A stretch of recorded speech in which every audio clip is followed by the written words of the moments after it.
Shabbat Shalom, mga kapatiran dito sa Assembly of Yahuwah Philippines. Araw po ngayon ng Sabado, but ito po rin ang ating seventh day, mga kapatid, of the week, April 19, 2025.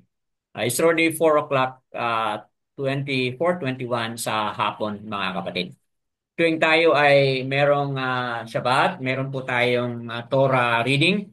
At nasa ano po na tayo ngayon? Nasa chapter 17 ng Isaiah, also known as Yashayahu, mga kapatid. So we had a wonderful sharing sa nakaraang linggo, mga kapatid, Yashayahu chapter 16. So ngayon nasa chapter 17 na po tayo, mga kapatid. Just to remind na itong Yashayahu chapter 17 ay under po ito sa first oracle or first declaration ng mga bansa, mga kapatid, na kung saan merong judgment si Abba Yahuwah. Chapter 13 ng Yeshayahu hanggang sa chapter 20 verse 6. Ito po yung nasa first oracle, mga kapatid. First oracle of declaration. So ngayon, nasa pang-apat na tayo, and which is the Syria and Israel alliance. Okay? Ang pinaka-idea dito sa chapter 17 nito ay nagsanib puwersa ang Syria at ang Israel o Yasser-al, mga kapatid. Nagkaroon sila ng alliances or alliance. At dalawang chapter ito, no?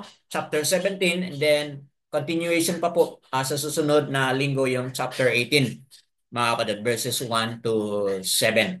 So, ngayon tutukan lang muna natin isang chapter which is ito yung yung alliances, yung oracle of Abba Yahuwah against the alliances of Syria and Israel o Yasser-al, mga kapatid. So, that being said, kung naalala po ninyo yung ating discussion sa Danayal chapter 11, mga kapatid, naalala po ninyo sa nakaraang Miyerkules, Daniel chapter 11 verse 41. Do you remember na Edom, Moab, and Ammonites are going to be spared from the power of the anti-Messiah? Naalala po ninyo yun, mga kapatid? So, bakit po ganun? Bakit nasali po ang Moab ah, na na-spare sila sa kapangyarihan ng anti-Messiah? Kasi nga, sa ating na-discuss na sa nakaraan, may mga remnant. May mga remnant na naiwan under sa Moab na kahit sila ay mga mahihina at kukunti lang, but they seek asylum. They seek refuge, mga kapatid, doon sa Yahuda, which is prophetically, mga kapatid, meron palang mga naiiwan na mga remnant na nagpailalim po sila sa messianic leadership under the tent of Daud. So dahil sila ay nagpailalim sa messianic leadership under the tent of Daud, mga kapatid, which is prophetically speaks of Yahushua, mga kapatid. So sila po yung na-spare sa kapangyarihan ng anti-Messiah. So, yan po. Meron po palang connection yung ating napag-usapan sa nakaraan. May connection din po sa prophecy ni Danayal o Daniel sa chapter 11 verse 41, mga kapatid.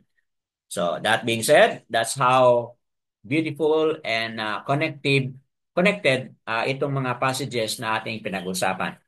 So today, without much ado, let's welcome Brother Pio na siya po ang ating Torah reader for today.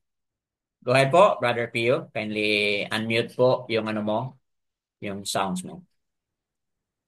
Okay, ako po ay magbasa sa Isaiah, Yeshayahu, chapter 17, verses 1 to um, 14. yes, 1 to 14.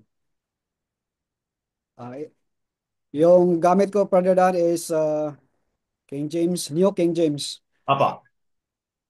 Okay. The burden against Damascus. Behold, Damascus will cease from being a city, and it will be a ruinous heap. The cities of Aroer are forsaken. They will be for rock. They will be for flocks, which lie down, and no one will make them afraid. The fortress also will cease from Ephraim, the kingdom from Damascus, and the remnant of Syria. They will be as the glory of the children of Israel, says Yahuwah of hosts. In that day it shall come to pass that the glory of Jacob will win, and the fatness of his flesh grow lean. It shall be as when the harvester gathers the grain and reaps the heads with his arm. It shall be as he who gathered heads of grain in the valley of Rephaim. Yet gleaning grapes will be left in it, like the shaken of an olive tree. 2 or 3 olives at the top of the uppermost bough, 4 or 5 in its most fruitful branches, says Yahuwah, Alua of Israel. In that day, a man will look to his maker, and his eyes will have respect for the Holy One of Israel. He will not look to the altars, the, the work of his hands. He will not respect what his fingers have made, nor the wooden images, nor the incense altars. In that day, his strong cities will be as a forsaken and buff, and an uppermost branch which they live because of the children of Israel. And there will be desolation, because you have forgotten the Alua of your salvation, and have not been mindful of the rock of your stronghold. Therefore, you will plant pleasant plants and set out foreign seedlings. In that day, you will make your plant grow, and in the morning, you will make your seed to flourish. But the harvest will be a heap of ruins in the day of grief and desperate sorrow. Woe to the multitude of many people who make a noise like the roar of the seas, and to the rushing of nations that make a rushing like the rushing of mighty waters. The nation will rush like rushing of many waters, but Yahuwah will rebuke them, and they will flee far away and be chased like the chaff of the mountains before the wind, like a rolling thing before the whirlwind. Then behold, at eventide trouble, and before the morning he is no more. This is the portion of those who plunder us, and the lot of those who rob us. Yada Yahuwah po. Yada Yahuwah sa magandang pagkabasa ni Brother Pio from the New King James Version, mga kapatid. So, yun po ang ating Torah reading, mga kapatid. So, I believe na nabasa na natin yun kahit before sa ating time ngayon, mga kapatid. So, that being heard, that being read, uh, ano yung mga important or mga mahalagang mga mensahe dito, mga kapatid, na ah, lumalaro ngayon sa inyong mga puso at isipan, mga kapatid. So, nagdulot ba ng magandang resulta yung kanilang sanib puwersa? Yung Israel na Yisrael na nabanggit dito ay na kasulat po dito sa pangalan na Ephraim o Ephraim, mga kapatid. So, yun po. And then dito sa Hallel Scripture, yung Damascus ay Damasek or Damasak, mga kapatid. Aram, remnant of Aram, be as the esteem of the sons of Yazar'al. Yan po ay Syria, Aram and Syria. Okay? So, kung tingnan natin yung yung geographical location, kung yung bansang Yasser ay merong south, yung southern part ay yung Jerusalem, no? Southern part po 'yon. Then yung going up north, yung papunta ng Galilee, okay? The province of Galilee, up north na po 'yon. Okay? And then border niyan mga kapatid ay Syria. And Syria is a nation at meron siyang city na ang tawag po ng city na yan ay Damascus or Damasek, mga kapatid. Okay, so naalala po niyo yung si Paul, yung kwento ni Paul, mga kapatid, di ba? Doon po siya, sayon sa kaniyang kwento, doon po siya nagkaroon ng encounter doon sa Damasek o Damascus, mga kapatid. So, that being said, ano ngayon, mga kapatid, ang ating ano yung mga nais ninyong i-highlight batay dito sa ating mga nabasa ngayon? So, what I will do is makinig muna ako sa inyo, kapatid, kung meron kayong mga things na napagmuni-munihan na, and then balikan natin at i-highlight din natin maya as we emphasize. Opo, sinong mauna? Kindly unmute lang po and then share kung ano po yung na na-search ninyo, kapatid, or napag-aralan ninyo.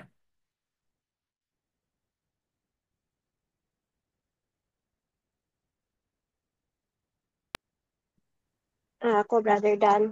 Opo, Sister Tessie o Sister Bakar, si Ayaw, go ahead po.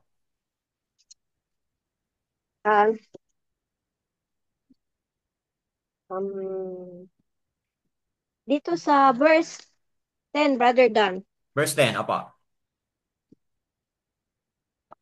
Sabi dito sa verse 10, uh,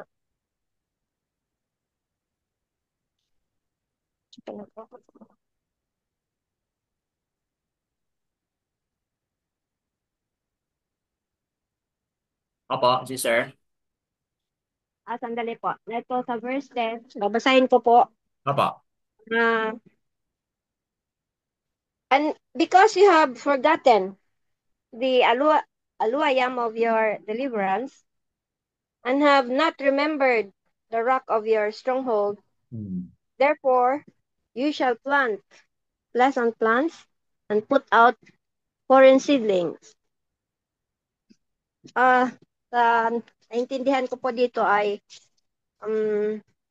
sabi ni Yeshayahu sa mga Yeshaal na because you have forgotten the aluayam of your deliverance, have not remembered the rock of your stronghold, therefore you shall plant pleasant plants and put out foreign seedlings.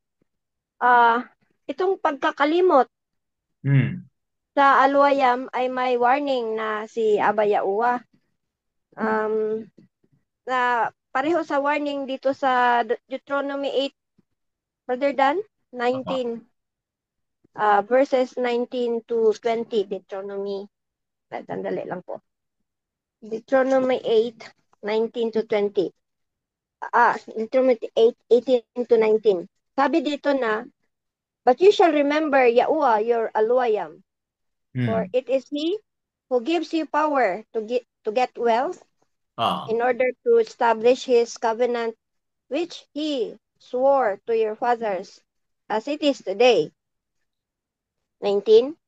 And it shall be, if you by any means forget Alua your Aluayam, and follow other mighty ones, Hmm. and serve them and bow yourself to them, I have warned you this day that you shall certainly perish.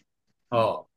Oh, kaya talagang matitigas ang mga ulo ng mga Yashar. May warning na doon sa Deuteronomy. Still, nag-ano sila ng idolatry or marami silang mga ginagawang hindi kaaya-aya kay sa mata ni Abayaua na kaya under sila sa yung punishment.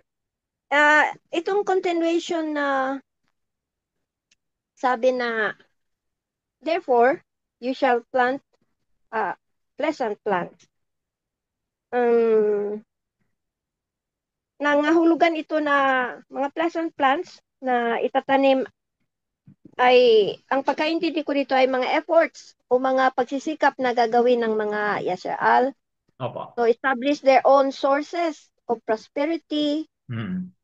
security, happiness, or anything that replaces Yahuwah in their lives. Hmm. Itong words na put out foreign seedlings may refer to values, beliefs, or pursuits not compatible with Yahuwah's will. Kan. Kung hindi compatible kay Yahuwah ang mga ginagawa nilang mga pagsisikap sa sarili nila, ito yung mga hard work will bring to nothing. Hmm. Tama. Kagaya sa sinabi sa Haggai 1 verse 6 na sabi dito sa Haggai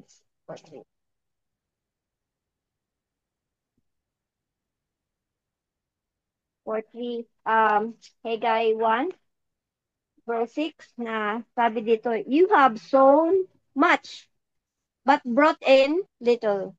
Oh. Eat but do not have enough drinks. Eat but do not have enough. Drink but you are not filled with drink. Clothe yourselves but no one is warm. And he who earns wages to put into a bag with holes.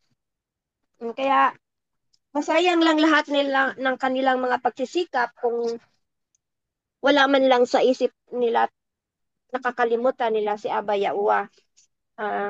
Sa buhay natin ngayon, maaring makakalimot tayo kay Aba Yaua sa paraan na hindi na natin nasunod ang kanyang Torah, hindi Hmm. na tayo nakapagbabasa ng kanyang salita dahil sa busy sa ibang mga bagay na Opo. walang kinalaman sa paglilingkod kay Aba Yaua.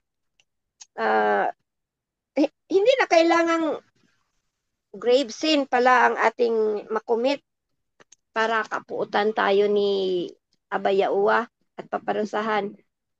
Kundi kahit ang pagkalimot sa kanya ay sapat na upang siya ay magalit sa atin at may tayo, may parusa tayong matatanggap galing sa kanya dahil lang sa pagkalimot sa kanya. Yun lang po, Brother Dan. Wow. Wonderful explanation, no? Focusing on verse 10, mga kapatid, no? Then Yes continuation po. dito sa verse 11, by day make your plant to grow. Okay? Make your plant to grow. Sabihin, yung human effort na ginagawa para mag-grow yung plant na yun, talagang ginawa. Okay, mga kapatid? And in the morning, make your seed to flourish. Okay? But, anong mangyari? The harvest is a heap in the day of grief and incurable pain. So, which is consistent doon sa explanation mo na seemingly pleasant sa kanila dahil nga uh, kinalimutan na nila, tinalikuran na nila si Abba Yahuwah. Highlighted mo doon sa Dabaria mo, Deuteronomy chapter 8, 18 to 19, which is very much well explained, mga kapatid. I do agree with that. Yung pleasant, yung idea na plant pleasant, rather, plant pleasant plants. Okay? I agree with that idea. Kasi nga, kung basahin mo yung context na sa kanilang pagkalimot kay Abba Yahuwah. Ito rin po ay nabanggit dito sa Judges. Okay? I'll bring your attention to the last chapter ng Judges o Shapatyam, Judges chapter 21 po in verse 25. In those days, Judges 21 verse 25. In those days, there was no sovereign in Yasharal. Everyone did what was right in his own eyes. So I think that is similar idea, kapatid, na pleasant plants, okay, is also similar with the idea na ang sangkatauhan nung wala na si Joshua o son of Nun, mga kapatid, wala na siya. Yung mga tao sa panahon ng mga judges is everyone did what was right in his own eyes. Ginawa nila kung ano yung tama, ano yung wasto ayon sa kanilang pananaw. Ayon sa kanilang opinion, mga kapatid. Hindi na ayon sa Torah. Hindi na ayon sa mga salita o mga instruction ni Abba Yahuwah. So, ganun talaga yung magiging severe consequences sa pagtalikod, mga kapatid. Okay? Sa pagtalikod natin kay Abba Yahuwah. And take note, hindi lang si Abba Yahuwah ang pinag-usapan dito, but sabi niya, and have not remembered the rock of your stronghold. And I believe yung rock na pinag-usapan dito ay si Yahushua, mga kapatid. Yahushua is the rock of our stronghold, mga kapatid. Okay? Let me stop muna and then let's welcome. Sino pa po? Shabbat Shalom. Nandito na si Brother Dan. Okay lang ba? Narinig pa ba ako, kapatid? Parang humina ang aking wifi dito. Okay lang ba? Am I still heard? Choppy kayo. What's happening, Dad? Medyo Shopee, no? Okay po. So, Pero okay na mo yan. okay lang, okay lang. So, bumalik naman. Okay, let's welcome anyone else po. Sino pang Brother Geoffrey, you have something to share po? Go ahead. Yes. Okay. Sa akin, no, baka mali yung pagkakaintindi ko. But from verse 1 to verse 3, Opo. para siyang isang area, no? Dinescribe yung tatlong area. Pero parang in just one, no? Sa kanila. So, sa akin parang it's a part of Israel. Actually, yung kanina binasa ko to, nag-research ako. Opo. Dahil dati na may isang lesson din ako na daanan na ang Israel is hindi yung ngayon na nakikita natin sa mapa, kundi mas malaki yung kanyang area. So, hindi ko lang na-save yung lesson na yon. So, I did some research ngayon. So, according kasi sa Genesis 15:18, no, yun yung basis. Opo. Na yung covenant kay Abraham, ang sabi is sa Genesis 15:18 is, to your offspring I assign this land from the river of Egypt to the great river, the river Euphrates. Kung titingnan natin sa map ngayon, so yun yung boundary. So From ibig the sabihin, river of yung Egypt, sinasabi dito sa Opo. So yun yung binigay kay Avram ni Abba Yahuwah, no, as for the land. And then during yung time ni King David, so nasakop niya hanggang dun sa area na yun, to the river Euphrates. So yun lang yung question ko, parang hindi naman question actually, yun yung pagkakaintindi ko dun sa buong chapter na to is parang as a whole siya, as a whole Israel. So although may sarili silang city name like Damascus, yung Aroer, so for me para siyang part siya ng Israel mismo. So kaya yung buong chapter is related sa kanila. So yun na yung sa akin sa pagkakaintindi. Okay. So, wonderful research, no, ginawa ni Brad Geoffrey, na kung saan batay sa Barashat chapter 19 ba yun, Brad? O 15, no? Yeah, Genesis 15:18. 15. Apa. So, may specific geographical location doon, no? In which part of the covenant ni Abba Yahuwah na yung geographical location ay kasali po hanggang doon sa river, no? Na or sa border ng Matsaryam. So, Brother Geoffrey is saying na geographically ito talaga ay bahagi, no? Itong Damasek o Damascus is bahagi ng ah, lupa na kung saan binigay ito ni Abba Yahuwah sa kanila. Okay? Bilang bansang Yasharal. So, Brother Geoffrey is saying na itong Syria, Damascus, itong Yasharal ay talagang is a big chunk of land, mga kapatid. But i-compare natin doon sa current geographical location nila, eh talagang ano na, no? Hindi na naayon doon sa covenant na kumbaga ayon doon sa covenant ni Abba Yahuwah. Okay? So, meron ding mga ano, brother, no? Merong mga videos na spread out na yung current na geographical map, no, ng Yasharal ay hindi talaga yon ang current na hindi daw talaga yon ang totoong location. Okay? So, maraming may mga information na yon na ang totoong Yasharal ay talaga somewhere doon banda sa ah, Egypt o somewhere sa Africa. Okay? But anyway, that's not within our scope of study. Okay? So, idea lang po yun na this is it also spreading out, mga kapatid. So, ayan, that being said, anyone else na mayroon pang idagdag batay sa inyong mga na-research o inyong mga natutunan? Meron pa ba? Brother Dan. Opo, Brother Pio, go ahead po. Speak it out. Ano po yung nasa what stand out or ano yung mga nasa iniisip ninyo batay dito? Go ahead po. Itong nabasa ko sa sa research ko, speaking sa historical context, Opo.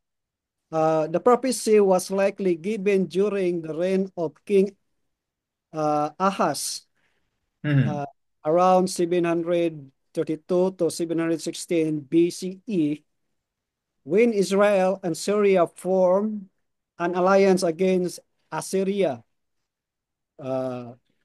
Ito si Prophet Isaiah nagwarn both nations of impending judgment Hmm. due to their idolatry and rebellion against Yahuwah.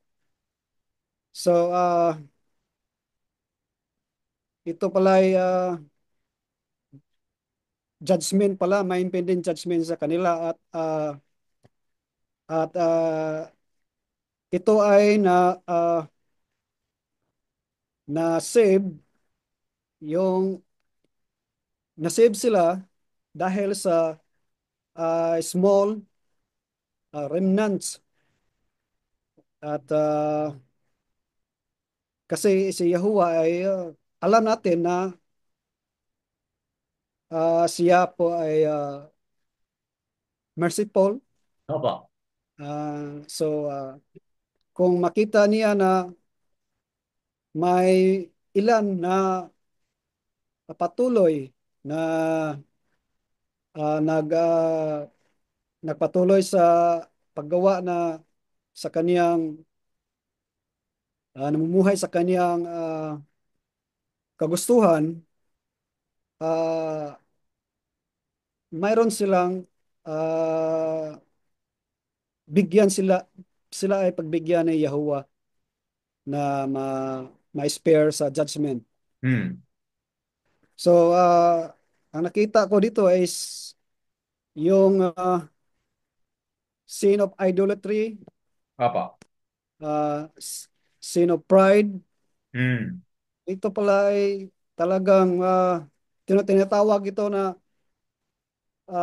yung plant, pleasant plants, ito ay yung mga righteous na patuloy natin gagawin at yung seedlings, sabi niya, sit out parent seedlings, o ito ay yung mga hindi wala sa katuruan ni Yehova. Po. Hindi ito ang kagustuhan ni Yehova. So makita natin na talagang itong sins ay serious offense to Yahweh. So, kailangan natin na humility. Ito lamang paraan na ma-spare tayo sa judgment. Hmm. Yun lang, Brother Dan. Yeah, ya dayo. So, wonderful additional explanation, mga kapatid. Highlighting yung judgment kung bakit merong judgment na nangyari sa kanila dahil nga sa kasalanan na tinatawag natin na sin of idolatry. Oo nga no, may mga sinasamba sila dito na hindi acceptable, hindi nagustuhan ni Abay. O mamaya i-highlight po natin. Another thing na na-highlight mo is itong foreign seed, okay? Pakiki halubilo o pakikibagay, pakikibaka, mga kapatid. Sa mga other na bansa in which ayaw ni Abay Uwa yun, mga kapatid. Kasi nga, once the nation of Yasharal nagiging sanib puwersa sa ibang bansa, talagang magkaproblema yon, mga kapatid. Okay? Why? Because made apart ang bansang Yasharal, mga kapatid. Once na nagiging sanib puwersa sila o nagkaroon sila ng alliances, then malamang mawala ang kanilang pagiging made apart na bansa, mga kapatid. Kasi nga, mahalo nga, di ba? Ayaw man ni Aba yung mahalo o mahaluan ng ibang mga paniniwala, ibang mga practices. So, ganun katindi, mga kapatid, ang ating buhay, ang ating journey ngayon. Kaya, kahit tayo ay mananampalataya na ni Aba Yahuwah, ngunit kung ang ating pakikibaka, pakikitungo ay nandoon pa rin sa ating mga kasamahan noon, mga kapatid, magkakaproblema tayo, mga kapatid. Paano tayo mag-grow? Paano tayo magiging made apart people kung ganun yung ating buhay? So, dapat slowly and gradually or uh, soon as possible, kailangan makakaroon tayo ng ganun na mga awareness, mga kapatid. Okay po. Anyone else? Meron pang idagdag? Dito na si Brother Dimitrio. Shabbat Shalom, Brother Dimitrio. Yada Yehowa.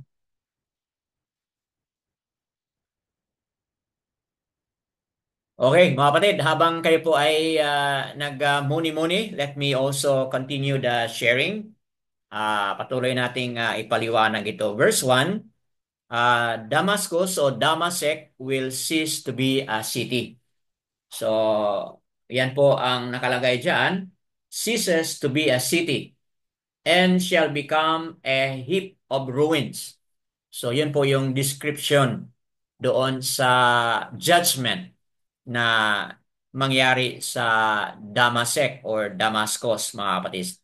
Cease to be or ceases to be a city. So, as it was already highlighted ni Brother Pio kanina, mga kapatid, ano po nangyari? It was destroyed by Assyrian. So, talagang Assyrian po ang nag-destroy nito, itong siyudad nito.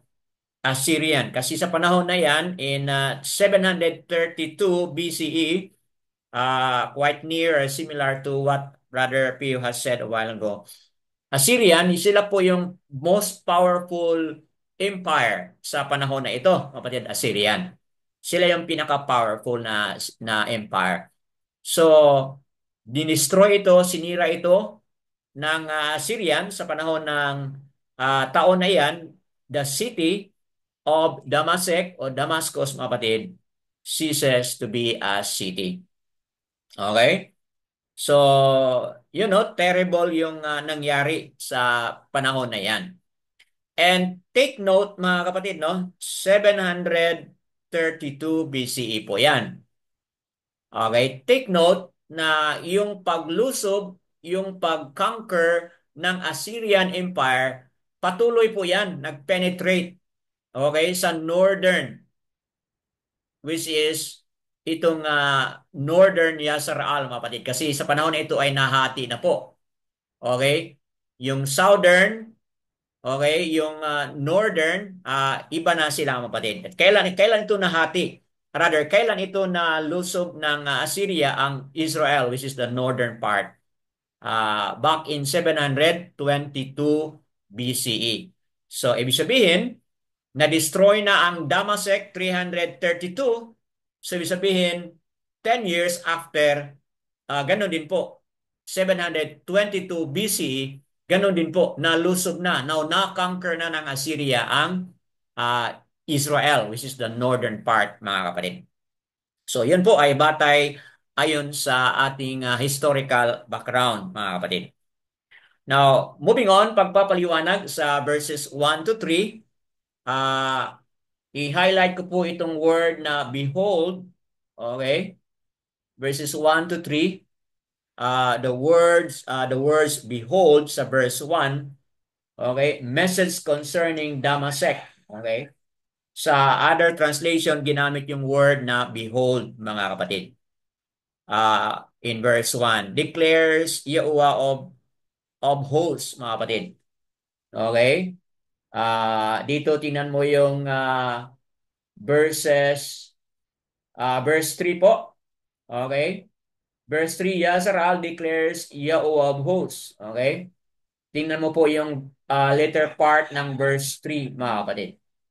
The esteem of the sons of Yasser-Al declares Yahuwah of hosts. So itong phrase na Yahuwah of hosts has something to do with seriousness.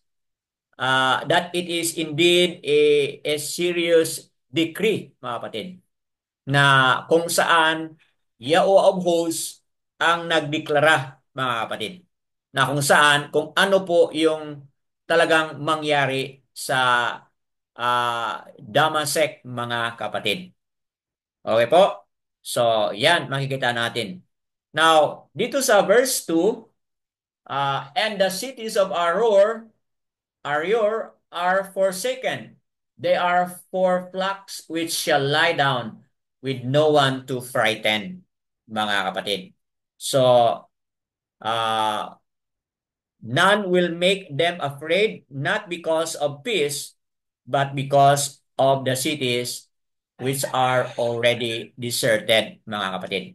Di ba po, mga kapatid, kapag ang isang syudad ay deserted na, o iniwan na, mga kapatid, ng mga tao, forsaken, di ba? Ano mangyari doon sa mga flocks? Flocks will lie down with no one to frighten. Di ba? So, yun ang description ng isang syudad na dahil siya ay deserted na po, existed to be a city, talagang anong mangyari doon sa mga flocks? Okay? Flocks, siyempre, yung mga tupa, dahil wala nang mga tao doon, ano nang mangyari sa kanila? Okay? So, talagang kaawa-awa yung mga tupa kung ang isang syudad ay isang deserted place na, mga kapatid. So, look at verse 3. And the stronghold, verse 3, shall cease from Ephraim. So, ano itong Ephraim? Yan po yung Israel, mga kapatid, no? And the rain from Damascus and the remnant of Aram be as the esteem of the sons of Yasser-Al, declares Yahuwah. So, ano ngayon mangyari? Okay, stronghold shall cease. Ibig sabihin, yung kanilang lugar ay ano na po, maging weak kasi hindi na sila strong. mga kapatid. And yun na nga, ang mangyari, yung kanilang esteem, the esteem of Yazaral ay ano na po, mawala na. Okay? So, kung titignan natin mga kapatid, ito po yung consequence talaga. Kapag ang isang bansa, kapag ang isang syudad, kapag ang sangkatauhan ay tatalikod na kay Aba Yahuwah, mga kapatid. Okay? Now, summarizing verses 4 hanggang sa verse 11, okay? If we summarize this, mga kapatid, there is what we call a threefold use of in that day. Okay? 'Di ba? Sa verse 4, tingnan mo yan, no? In that day. Okay? Nandiyan sa verse 4. Tingnan mo yung verse 7, nandiyan din po, in that day. 'Di ba? Sa verse 9, nandiyan din po, in that day. Okay? So, yung phrase na in that day ay 3 beses po nabanggit, mga kapatid. So, if we sum it up, in that day unites these verses that Yazar's fraudulent esteem brings them low. Okay? So, ibig sabihin, yung kanilang esteem na kung saan ang kanilang esteem ay yung kanilang honor, na kung saan yun sana yung kanilang ninulook up, yun ang nag-inspire sa kanila, mga kapatid. But anong nangyari? It brings them, okay? It brings them low.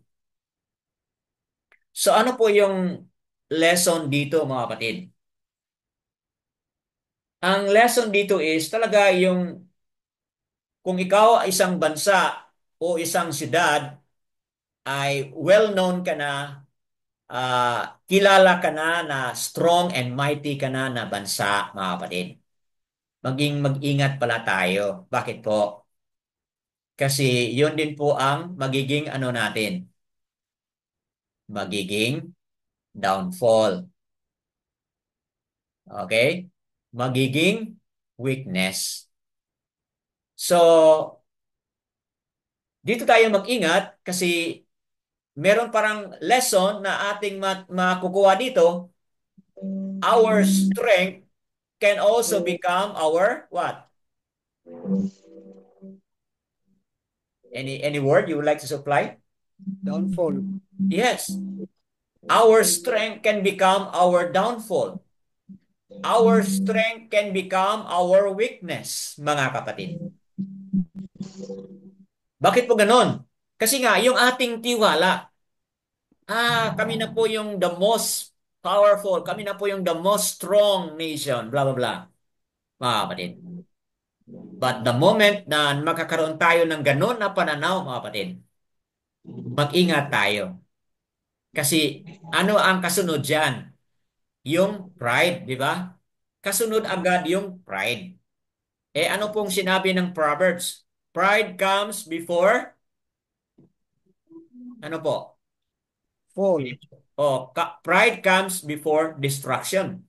Okay, can somebody search on that? Saan makikita sa Masalya mo, Proverbs, yung verse na yon?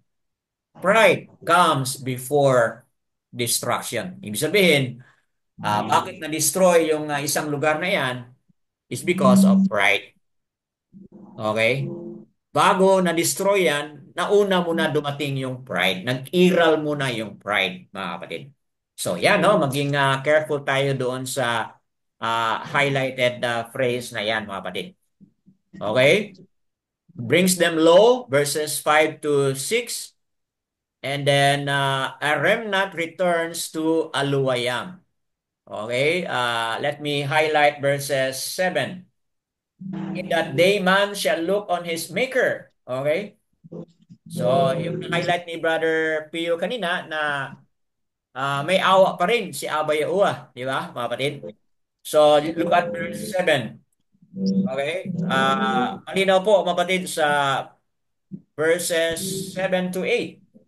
In that day, man shall look unto his maker, and his eyes turn to the Kodas one of Yazaral. And he shall not look to the altars, the work of his hands, and he shall not see that which his own fingers made, nor the Aserem, nor the sun pillars. So, doon sa na-highlight ni Brother Pio kanina na may idolatry, yes, opo, dito nabanggit na. But, ano nangyari dito mga kapatid? Okay? A remnant returns to Abba Yahuwah. Look to their Maker. Everyone in that day, man shall look to the Maker. So, yung phrase na in that day, talaga mga kapatid, ay talagang ah, prophetic po ang phrase na yan, in that day. Naging totoo sa kanilang panahon, mga kapatid. Ito po ay maging totoo po sa ating panahon din po. Ngayon na yung araw, okay, na ang mga tao, ang sangkatauhan ay searching, naghahanap na sa Maker. Kung hindi ako nagkamali, yun ang pinag-usapan ninyo kanina, mga kapatid, no? Bago ako dumating, na during this time, nowadays, people are searching for the truth. At ganito rin po yung kasabi sa verse 7, in that day, man shall look to the Maker. Okay? So ito na yung awa ni Abba Yahuwah sa mga tao na nanumbalik po sa Kanya, mga kapatid. Na tumalikod sa kanilang mga idolatry at nagsamba or naghanap na sa Kanya, mga kapatid. Okay? Then, moving on sa verse 9, human power is discredited. Verse 5, verse 9 po, in that day, his strong cities become like a forsaken forest.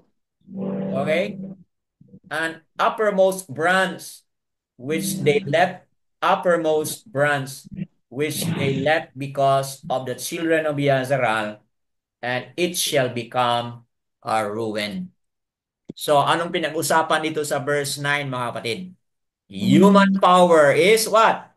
Discredited. Human power and strength, anong mangyari mga kapatid?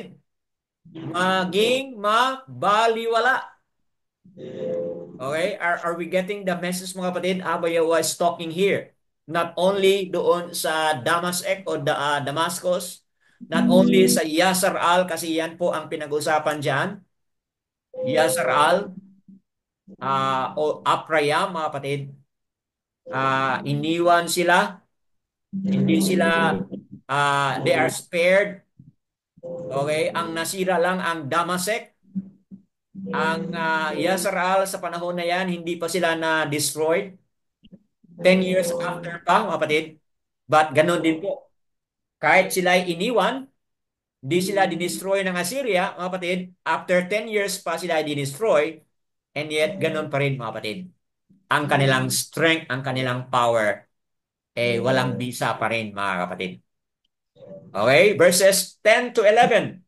Tingnan mo yan. Na-highlight na ni Sister Bakar Asayaw kanina. Explains Yasar-al's fall as a spiritual, mga kapatid. Not as a political miscalculation. Oo, they might be politically powerful, but spiritually, mga kapatid, they are very weak.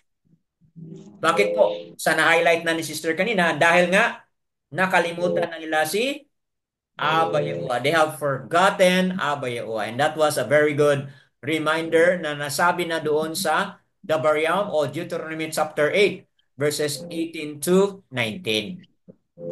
Okay? The moment na kalimutan nila o talikuran nila si Abba Yahuwah ay talagang mapahamak sila, mga kapatid. So, yan po, as na-highlight na rin po ni Brother Pio kanina. Okay? So, ayan, that being said, mga kapatid, no, makita natin, balik tayo dito sa verses 5 to 6, para ma-appreciate natin, 5 to 6, and it shall be as when the harvesters gather the grain, and the reaps the heads with his arm, and it shall be as he gathers heads of grain in the valley of Rephaim. Okay. And the gleaning grapes shall be left in it. like the shaking of an olive tree, 2 or 3 olives at the top of the uppermost branch, 4 or 5 in its most fruit-bearing branches, declares Yehovah, Alua of Yazrael. So ano po yung itong pinag-usapan dito sa mga verses na ito, mga kapatid?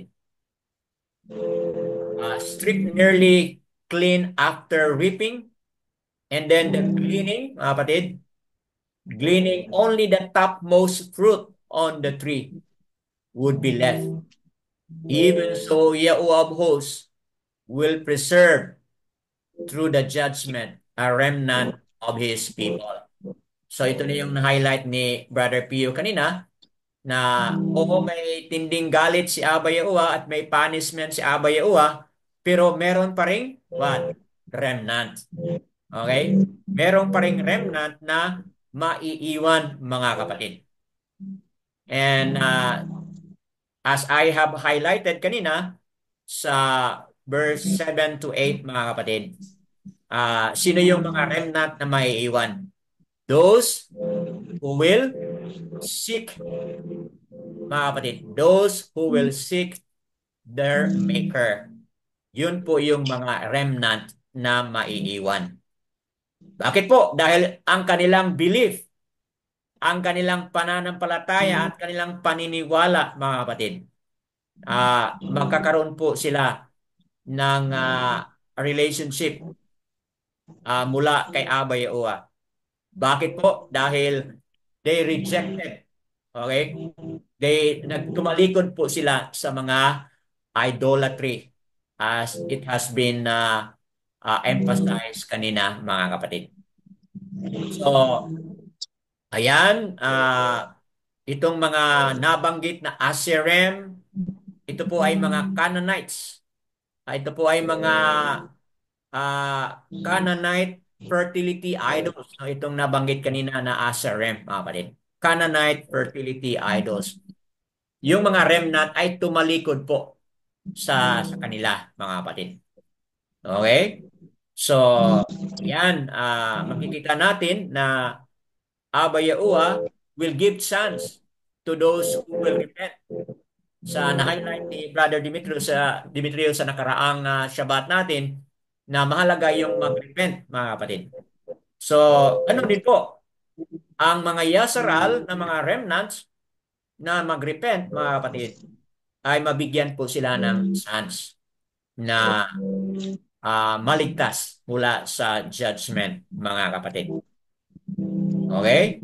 So, yan po. But again, bakit ito yung nangyari sa Yasaral?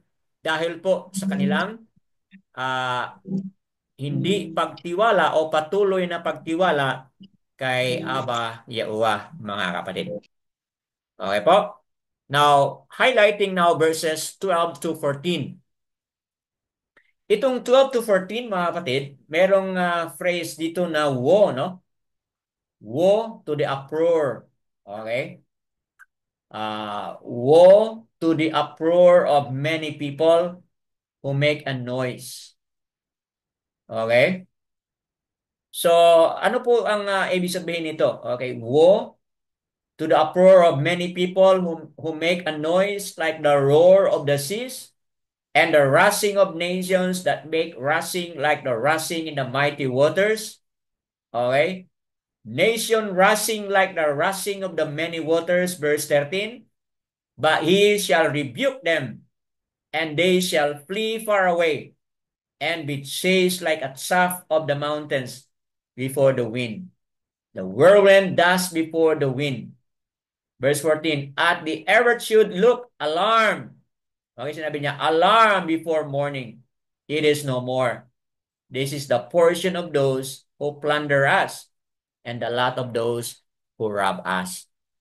So, itong verses 12 to 14, mga kapatid, draws attention to the nations, to the city who consider themselves mighty, and who consider themselves, mga kapatid, as strong. But sila ay tumalikod kay Abba Yahuwah. Dahil diyan, they are being rebuked. They are being punished, mga kapatid. Okay? And because of that, na-destroy sila, naging restless, at naging scattered ang Yasaral, mga kapatid.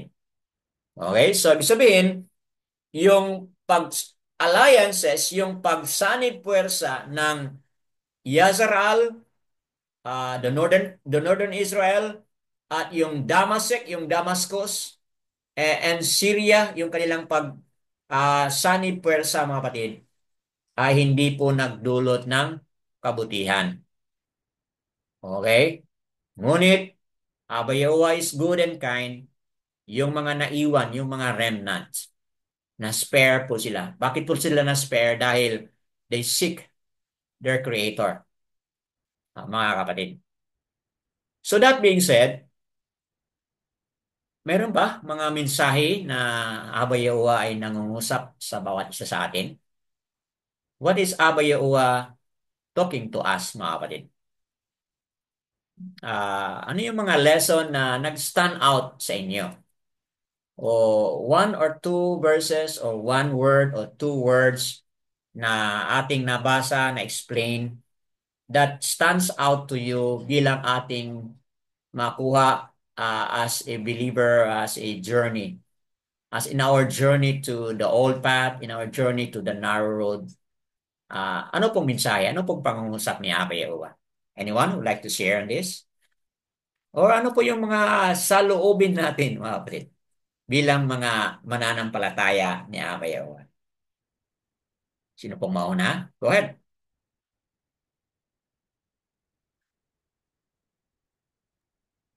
Ah, Opo, ako po ulit. Brother Jeffrey, go ahead po. Yes po.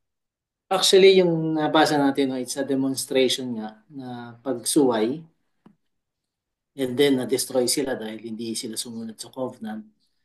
But then again, si Yahuwah is true to his promises, to his covenant.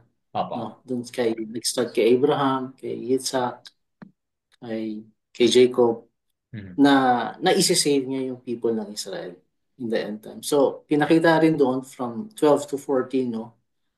Nangyari yung nangyari, but then again, He will save His people. Tama. Doon pa rin yung kanyang restoration. Available pa rin yung kanyang Dahil true siya. Nakikita mo doon na true siya doon sa kanyang promise, doon sa covenant. Although yung tao, yung two parties, no? Sa covenant is always two parties, agreement of two parties.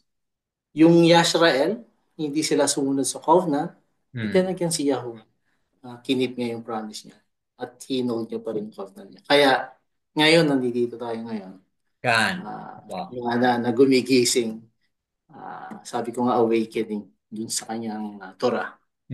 So, yun. Wonderful. So, nagustuhan ko po yung two parties of the covenant, no? The other party failed, but the other party upholded, okay?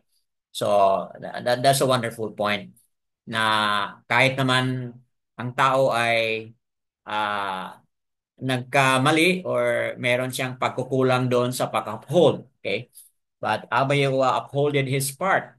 And dahil doon may mga remnant, okay? May mga remnant. And of course, yung remnant na spare, meron din po silang responsibility na i-uphold din po yung covenant na in which hindi na-uphold ng iba, okay? So, nakikita ko yung consistency pa rin po, mga kapatid, dito. So, wow, amazing po, no, na itong phrase na in that day, no? Amazing po. Kasi ang application nito dahil prophetic ito is very malawak po, no? Very wide po yung application sa phrase in that day. People will seek their maker. Sa word na gamit mo kanina sa sharing is yung awaken, no? Opo. Doon sa Maasya or Acts chapter 3:21 ba yun, no? Na we are in the time of restoration, no? Acts chapter 3 verse 21 kung hindi ako nagkamali. Maasya 3:21 na tayo ngayon ay nasa time of restoration. Restoration from what? No? Restoration mula doon sa covenant, the old path, the narrow road, restoration sa pangalan, and so on and so forth. So, wow, yada Yahuwah po. Anyone else? Thank you, brother, for the sharing. Anyone else? Shabbat Shalom, Brother Ron. Buti nakahabol po kayo. We're happy you're here. Sorry po, pasensya na po. I have no alibi to ano, talagang nalimutan ko lang po. Okay lang, Nawala sa brother. isip ko. We understand, opo. But we're happy you're here, opo. We're happy you're here. Shabbat Shalom, Daniel, Brother Demetrio, Sister Aliana, Sister Caitlin, Sister Bakara sa iyo, Sister Annabel, Brother Pio. Shabbat Shalom sa lahat. Okay, meron pa po mag-share.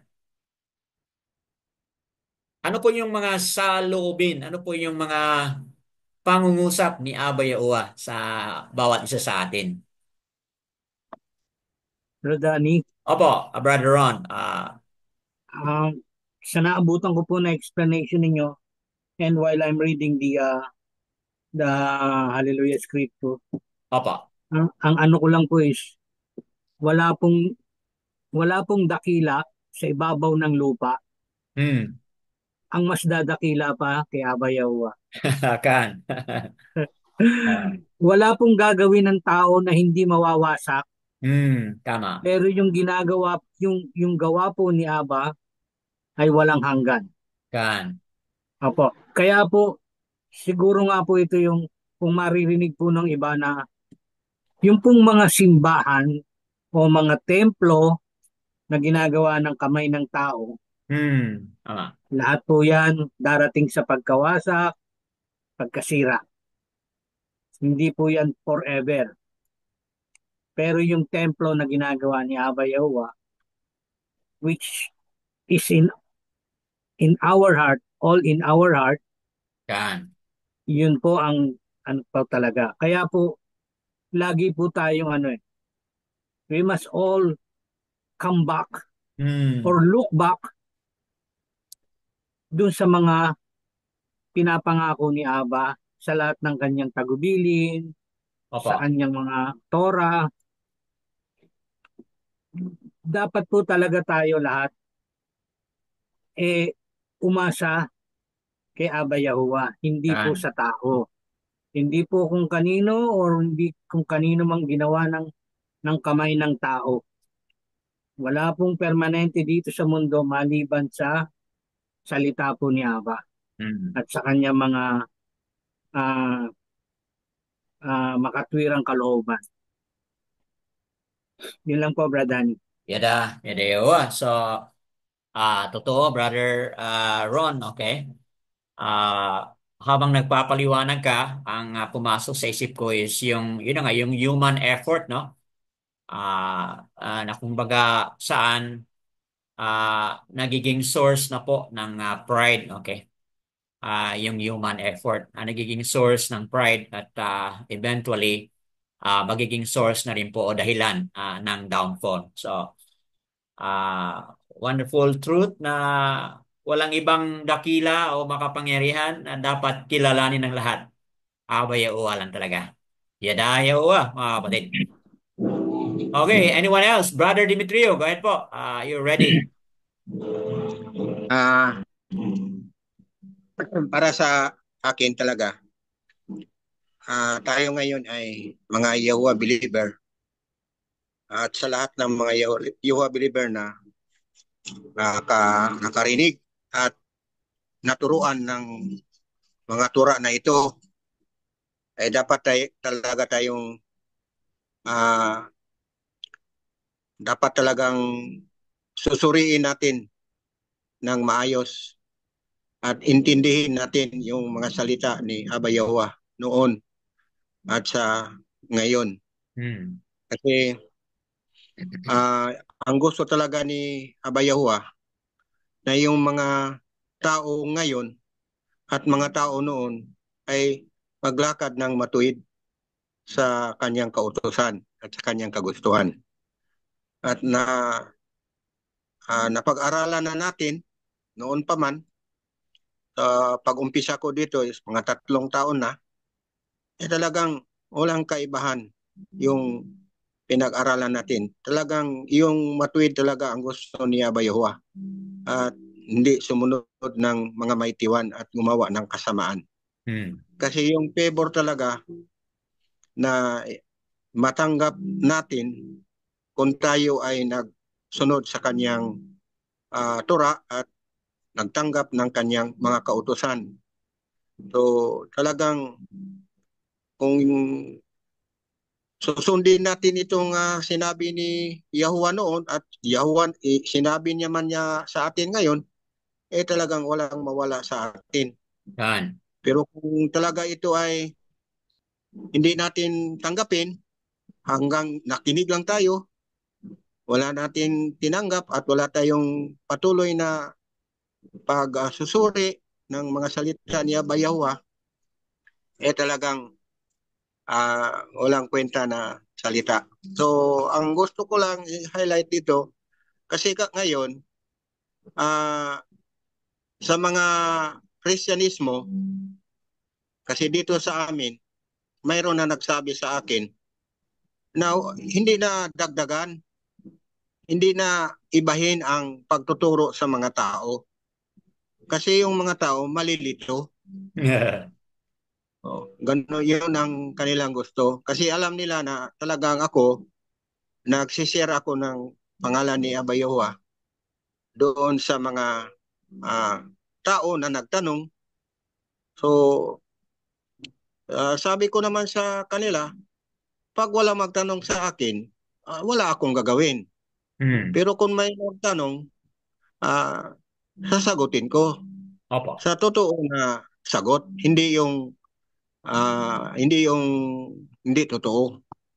Kasi para na tayong, sabi ko sa kanya, doon man ako galing. Pero sabi ko sa ngayon, kung ano ang naintindihan ko noon na tama at naintindihan ko ngayon na tama, talagang yung naintindihan ko doon, narinig ko noon na natutunan na mali, at talagang sabi ko na talagang mali. So, kaya para sa atin ngayon, sa aking tingin-tingin lang, tayo talaga ang pinili ni Abba Yahuwah na tuloy na magpakilala sa kanyang pangalan. At tayo ang pinili ni Abba Yahuwah upang maligtas at upang gamitin sa kanyang gawain sa iba't ibang pamilya at iba-ibang lugar. At kahit mag-isa ka lang sa pamilya mo at ilan kayo dyan, Opo. hindi tayo matatakot.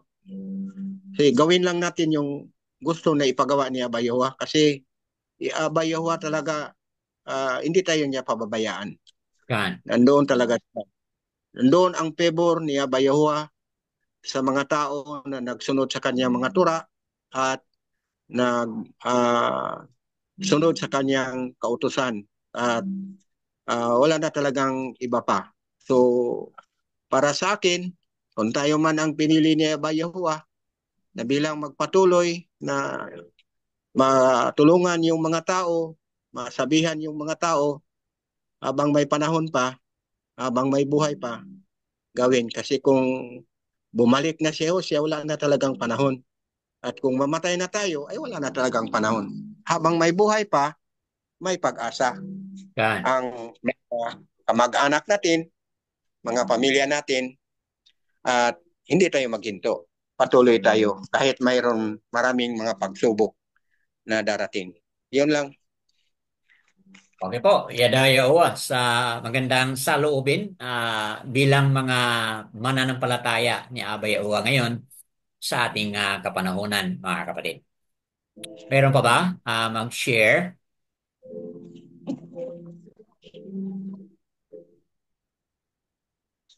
Anyone would like to add, mga kapatid?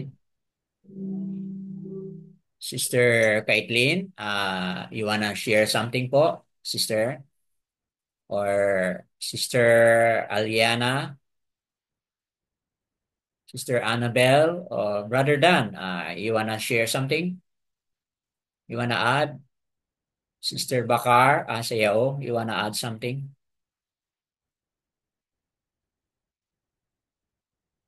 Okay po, mga kapatid.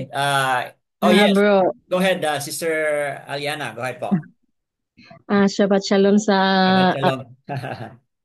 sa atong tanan. Opo. Ah, konting ano lang bro. Si Abba Yahweh talaga ano siya faithful and just. Kan. Simple lang talaga yung binigay niyang ano para sa mga katauhan na gusto talaga niyang magkaroon ng buhay na walang hanggan.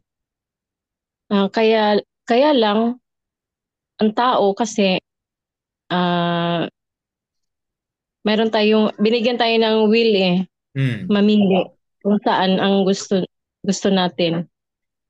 Pero yung will na yun na binigay niya sa atin, still andun pa rin yung pagmamahal niya, yung awa niya na kahit hindi natin siya pipiliin, andun pa rin yung awa niya Kan. na ah, kailangan kailangan talagang ang tao makabalik sa kanya. Hmm. Kaya siguro yung nangyari noon hanggang ngayon ganun pa rin ang nangyari sa atin ngayon. May mga tao na ayaw maniwala, ayaw sumunod, ayaw tumanggap dahil mayroon silang isa na yung pride, 'di ba, bro? Opo.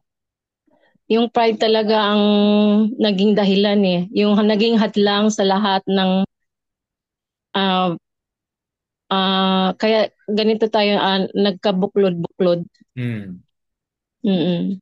Kaya kung sim kung simple lang ang pag-uunawa natin o kaya yung simple lang yung gusto natin na piliin na pamumuhay walang imposible na makilala natin siya, 'di ba, bro? Kan. Oo. Ah, yun lang siguro. Sana sa lahat ng mga believers Yahuwah at Yahushua ngayon kung tayo man ngayon ang na-awaken na pagpatuloy natin kasi marami pang plano si Abba Yahuwah na ginagamit niya tayo para sa kahimayaan niya ba, para sa pag-reign niya. Opo. Yun lang bro. Yada. Simple lang. Yes. Wonderful point at very applicable sa ating buhay, sa ating journey ngayon. Kapatid. Binigyan tayo ng chance. Opo. Ni Abay Uwa na kahit tayo'y malayo at kahit tayo'y naligaw, but yung awa niya ay nag-prevail sa atin. Dahil diyan nakilala natin siya.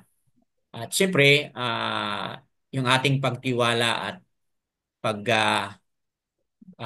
pag-surrender, mga kapatid, no, sa ating mga pride as na-highlighted na po ni Sister Aliana, mga kapatid. So, that being said, okay po, all esteem and praises kay Abayaoa, mga kapatid. Yada Yahuwah. Yada Yaoa. So, meron pa ba magdagdag? Someone else would like to add? Brother Dan. Opo, go ahead, Brother Pio. Go ahead po. Yes, talagang maunawain si Yahuwah. At kung ating balikan yung sinabi ni Yahushua, talagang totoo yung sinasabi niya na if we seek, it will be uh, found out. Hmm. And if we knock the door, it will be open. Opo. So sa sa ating mga tao, kapag kairalin natin yung pride natin, Problema. yung hindi unawa, talagang close-minded lang tayo. Talagang walang mangyayari at sa huli pa nagsabi si Yahuwah na kapag i-harden natin yung heart natin, Opo. pagbigyan yan. So, talagang binigay na ni Yahuwah lahat. Kung binigay sa atin yung will, Opo. ah, binigay rin kung saan tayo pipili at binuksan niya kung ano ang will na ah, gusto niya at binuksan rin ang will na opposite sa kanya at Hmm. lahat ah, isiniwalat ang mga consequences. Opo. So ang tanong ngayon, tayong mga believer na, tayong nag-accept na sa kaniyang pangalan, ah, patuloy lang tayo. Yan. Hindi Opo. tayo ano ba mag sa ang Tagalog ng kapuyon. Ha? Hindi mapagod. Hindi tayo magpagod Opo. hanggang sabi ni Brother Demetrio, hanggang may buhay. Opo. Tuloy nating gagawin ang itong mga ah, pagtulunan, teaching ni Yahuwah sa ating buhay. Yan. Yan lang po, Brother Dan. Yada yo mga kapatid. Totoo po yun, no? Highlight na po ni Sister Aliana kanina yung pride. Ganon din po ngayon, highlight ni Brother Pio yung pride, mga kapatid. And the same time, yung the human will na pinakita ni Abba Yahuwah yung kanyang awa. At tayo din po ay magkakaroon po ng pagkakataon na mag-decide, mga kapatid. So, that being heard, someone else would like to add, mga kapatid? Meron pa bang magdagdag? You wanna share, Sister Caitlin, or Sister Annabelle, if you have something to add more? Wala na, Brother Dan. Opo. Okay. Sige, mga kapatid, I'd like to highlight, no? Batay sa ating mga napag-usapan na as a way to end, mga kapatid. Ito yung tanong ko, what is Abba Yahuwah working or talking to you, mga kapatid? Through Yahushua, ang ating rabbi, and through the Ruach HaKadosh, who is now teaching us, mga kapatid. Sa akin, I'd like to end with Tahaliam 118, mga kapatid, no? Verse 7, Tahaliam 118 or Psalm 118 verse 8. It is better to take refuge in Yahuwah than to trust in man. Mas mabuti na tayo talaga'y lalapit kay Abba Yahuwah, mga kapatid. Kanina sa na-highlight ni Brother Pio at Brother Demetrio na at mga kapatiran, si Brother Geoffrey na highlight din po na kailangan tayong maghanap, okay? Seek Abba Yahuwah and we shall find, mga kapatid. So dito, piliin natin na we take refuge in Abba Yahuwah than taking refuge doon sa ibang tao. Okay? Or magsanib puwersa tayo sa ibang tao. Mas maganda, mga kapatid, na doon tayo lagi. Patuloy tayo at hanggang may buhay, patuloy tayong nandoon magpailalim kay Abba Yahuwah, mga kapatid. Ito'y nabigyan ni Yahushua ng halimbawa, verse 25. Tahaliam 118 verse 25. Ano pong sinabi diyan? Baruch is he who comes in the name of Abba Yahuwah. Sino po yung pumunta dito sa pangalan ni Abba Yahuwah? Yahushua po. Nasabi din po sa Yaokanan 5:43. Yahushua said, I came in my Father's name. So kaya sa ating buhay ngayon, in all our effort, in all our doings, dapat we always do it in the name of Abba Yahuwah, as demonstrated by Yahushua. Dahil Yahushua came in the name of Abba Yahuwah, then at the end of the day, he was exalted, mga kapatid, di ba? Siya ay nabigyan ng papuri ni Abba Yahuwah. As also stated sa Masalyam, chapter 3, verses 5 to 8. Ano po nakasabi dyan, mga kapatid? Masalyam o Proverbs 3, 5 to 8. Trust in Yahuwah with all your heart and lean not in your own understanding. Ito yung mag-address doon sa issue ng pride na ating na-highlight na kanina. Kasi kung ang ating tiwala sa ating sarili, sa na-highlight ni Sister Bakar Asayaw kanina, yung pleasant plant, what they did, what is good in their eyes, mga kapatid. Ngayon, to address on that, sinabi ng Proverbs, lean not in your own understanding. In all your ways, anong sabi po niya? Acknowledge Him, and He shall direct thy path, mga kapatid. Tayong mga Yahuwah believers, i-direct po, i-guide po ni Abba Yahuwah. But provided, doon sa covenant, kailangan tayo bumalik sa Kanya, magtiwala sa Kanya with all our heart, mga kapatid. So kayong mga manunood sa Republish, whatever po pinagdaanan ninyo ngayon, nawa maintindihan ninyo from our sharing as believers of Abba Yahuwah and Yahushua. Maintindihan ninyo, mga kapatid, na talaga ibang-iba kapag nakakilala tayo sa totoong pangalan. Without knowing the true name, mga kapatid, hindi tayo o hindi kami magkakaroon ng ganitong mga pag-unawa. Okay po, ito na nga po yung totoong pangalan ni Abba Yahuwah, mga kapatid. Moving from right, going to left, mga kapatid. Yahuwah. Ito yung pagkasulat ayon sa Hebrew Paleo Yehudiat, mga kapatid. Hindi po ganito yung pagkasulat ng mga modern, mga kapatid.